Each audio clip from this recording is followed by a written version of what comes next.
Welcome back to my channel permanent से संदीप। मैं लेकर आ चुका हूँ अमेजिंग स्टोरी जिसका नाम मिस्टर सुमरे vampire life love story season 1 का एपिसोड 3। प्रीवियस स्टोरी को नहीं देखा तो लिंक डिस्क्रिप्शन में दिया गया है, जाकर देखिए। और प्लीज़ स्टोरी को स्टार्ट करते हैं। उससे पहले मैं आपसे एक बात कहना चाहता हूँ। प्लीज़ गाइस, मैं इतनी मेहनत से अपनी स्टोरी को बनाता हूँ तो प्लीज़ एक सब्सक्राइब तो बनता है, तो प्लीज़ कर दिया करो। तो स्टोरी को स्टार्ट करते हैं। मैंने किसी तरीके उस लड़के को ग्रुप ऑफ बॉयज पकड़ कर ले गए थे। उनके चेहरे से मैं बता सकता हूँ कि उनके इंटरेक्शन बिल्कुल भी अच्छे नहीं थे। फिर हमारा ताकेशी सुमरे से कहता है कि तुम उसे नहीं बचाओगी, तभी हमारी सुमरे कहती कि मैं उसे क्यों बचाऊंगी।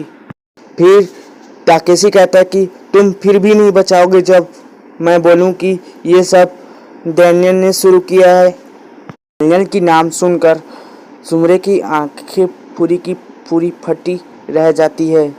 फिर यहाँ पर सीन शिफ्ट होता है। हमें दिखाया जाता है डैनियल जो कि हमारे मिस्सू को कब्जे में कर रखा होता है। मिस्सू अपने मन में बोल रहा होता है कि ये तो एक वैम्पायर है। यहाँ पर डैनियल कहता है कि तुम्हारा चेहरा मेरे आंखों में बिल्कुल भाता नहीं है, तुम इतने भी अच्छे नहीं हो। इसीलिए जो सुमरे है उसको भी तुम्हारा चेहरा देखकर गुस्सा आ गया। यहाँ पर देखते हैं डैनियल उन सभी लड़कों से कहता है कि चलो अब इस लड़के को हमेशा के लिए डिस्पोज कर दो और हमेशा के लिए इसे ख़त्म कर दो। फिर हम देखते हैं कि वो सभी लड़के मिस्सू की तरफ गलत इंटेंशन से आगे बढ़ रहे होते हैं। वो सभी लड़के मिस्सू को मारने लग जाते हैं। यहाँ पर सुमरे आ जाती है और वो बहुत खतरनाक दिख रही होती है। उसकी पूरी आंख लाल हो चुकी होती है और वो कहती कि हट जाओ उसके पास से। यहाँ अब हम देखते हैं कि वो लोग उसको देख के घबरा जाते हैं। सुमरे बोलती है कि मैं तुम्हें दोबारा नहीं बोलूँगी। फिर यहाँ पर वो तगड़ा लुक देती है। फिर यहाँ पर हम देखते हैं डैनियल कहता है कि यूर एनएस जो सुमरे होती है वो कहती है कि तुम स्कूल में ये सब चीज़ें नहीं कर सकते। तुम्हें किसने ये सब चीज़ें करने की ऑर्डर दिया है। फिर यहाँ पर सुमरे डैनियल से कहती है कि तुम यहाँ से चले जाओ। यहाँ पर हमारी सुमरे मिस्सू के पास आती है और उसके फोरहेड से ब्लड लीक हो रही होती है, उसे चाटने लग जाती है। फिर यहाँ पर हमारी सुमरे होती है वो मिस्सू को अपने मेंशन में ले आती है क्योंकि वो बेहोश हो चुका होता है। अपने मेंशन में लाने के बाद सुमरे अपने सर्वेंट को ऑर्डर देती है कि वो मिस्सू को ठीक कर दें। ठीक करने के बाद मिस्सू को बिस्तर पर लेटा दे। इस पे कि उसके सर्वेंट कहती हैं कि जैसा आपका है मास्टर, हम वैसे ही करेंगे। यहाँ पर हम देखते हैं सुमरे कहीं पर जा रही होती है, तब उसका बड़ा भाई उससे कहता है कि उस लड़के को घर में ले आई। हमारी सुमरे कहती कि mind your business my bro. पर सुमरे के बड़े भैया बोल रहे होते हैं कि उन्हें बस थोड़ी सी चिंता हो रही है कि वो चेयरमैन है कैंपस के।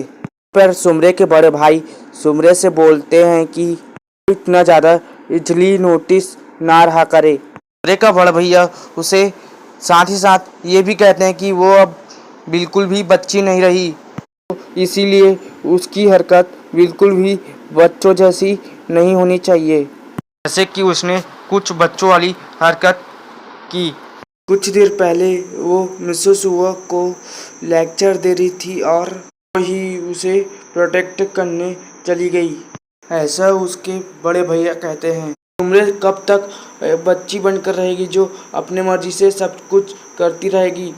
फिर यहाँ पर सुमरे कहती है कि मुझे हर चीज़ आपसे एक्सप्लेन करने की ज़रूरत नहीं है। मुझे पता है कि तुम उस लड़के के हेयर स्टाइल को देखकर तुम्हें अपने फर्स्ट ब्लश सिपर की याद आ जाती है, तुम्हारी पहली ब्लश सिपर। यहाँ पर सुमरे अपने बड़े भाई से कहती है कि फिर कभी वो उसके सामने जॉनी का नाम ना ले। अब हमारा सीन शिफ्ट होता है और अब हम देखते हैं हमारी सुमरे उसी रूम में जा रही होती है जहाँ पर उसके सर्वेंट्स ने मिस्सू को रखा हुआ होता है। फिर वो देखती है कि बिस्तर पर मिस्सू है ही नहीं। हम देखते हैं कि जो हमारा मिस्सो होता है वो वहाँ से खिड़की से भाग गया होता है। तो जो हमारी सुमरे होती है वो कहती कि मुझे लगता है कि मैंने मिस्सो को काफ़ी ज़्यादा ही अंडरएस्टिमेट कर दिया है। फिर यहाँ पर सीन चेंज होके हमारे मिस्सो पर जाता है, जो कि कह रहा होता है कि इस फॉरेस्ट से बाहर जाने का रास्ता नहीं मिल रहा, ऊपर से ये कौवे मेरे पीछा कर रहे हैं। फिर यहाँ अब हम सुमरे को देखते हैं जो उन कौवों को देखती है और वो कहती है कि ये कौवे यहाँ क्या कर रहे हैं। वो वहाँ से भागने लग जाती है। उतने में ही हम यहाँ देखते हैं कि कौवे मिस्सो पर हमला कर दिए होते हैं। उनके हमले करने की वजह से हमारा मिस्सो खाई में गिरने वाला होता है कि उतने में ही वहाँ पर सुमरे आ जाती है और मिस्सो के हाथ को पकड़ लेती है। सुमरे को यहाँ पर देखकर मिस्सो बोलता है कि सुमरे तुम यहाँ पर हम देखते हैं हमारी सुमरे मिस्सो से बोलती है कि वो कितनी निर्दय और ट्रबलसम जेंट्स है। यहाँ पर अब हम देखते हैं कि वो दोनों ही खाई में एक साथ गिर जाते हैं। फिर यहाँ पर जब हमारा मिस्सो का आँख खुलता है तो वो देखता है कि वो सुमरे के ऊपर ही है और सुमरे ने उसको बचा लिया है और सारी चोट उसको लग गई है। फिर यहाँ पर सुमरे उठने के बाद हमारे मिस्सो से बोलती है कि अब तो मेरे ऊपर से उठ जाओ। फिर यहाँ पर हम देखते हैं मिस्सो कहता है ब्लड। सुमरे वैम्पायर्स लोग भी ब्लड लॉस करते हैं चोट लगने के बाद। यहाँ पर हम देखते हैं सुमरे कहती है कि टाइम मेरा बहुत ही ज़्यादा ब्लड लॉस हो गया है तो मेरा रीजनरेशन को इफेक्ट करेगा। फिर यहाँ पर हम देखते हैं कि हमारी सुमरे बोलती है यहाँ से चले जाओ मिस्सो, क्योंकि मैं अपना कंट्रोल खो दूंगी। और उसके बाद फिर यहाँ पर सुमरे मिस्सो से बोलती है कि अगर तुम मरना नहीं चाहते हो तो यहाँ से भाग जाओ और कहीं पर छुप जाओ। इतने में ही हम देखते हैं कि हमारा मिस्सो बोलता है कि सुमरे तुमने मुझे क्यों बचाया। फिर मिस्सो बोलता है कि कोई बात नहीं, तुम ये कर लो। यहाँ पर अब हम देखते हैं कि हमारा मिस्सो बोलता है कि तुम मेरा ब्लड सर्व कर लो। फिर यहाँ पर अब हम देखते हैं कि हमारा मिस्सो अपने मन में बोल रहा होता है कि मुझे मरना तो स्वीकार है, पर किसी वैम्पायर से कर्ज लेना यानी कि उसके जान की भीख लेना उसे बिल्कुल स्वीकार नहीं है। फिर यहाँ पर हमारी सुमरी बोलती है कि सच्ची में मैं तुम्हें नहीं समझ सकती मिस्सो। कुछ देर पहले तुम मुझसे क्लियरली छुटकारा पाना चाहते थे और यहाँ से भागना चाहते थे, पर देखो तुम्हें अपनी मौत की चिंता भी नहीं है।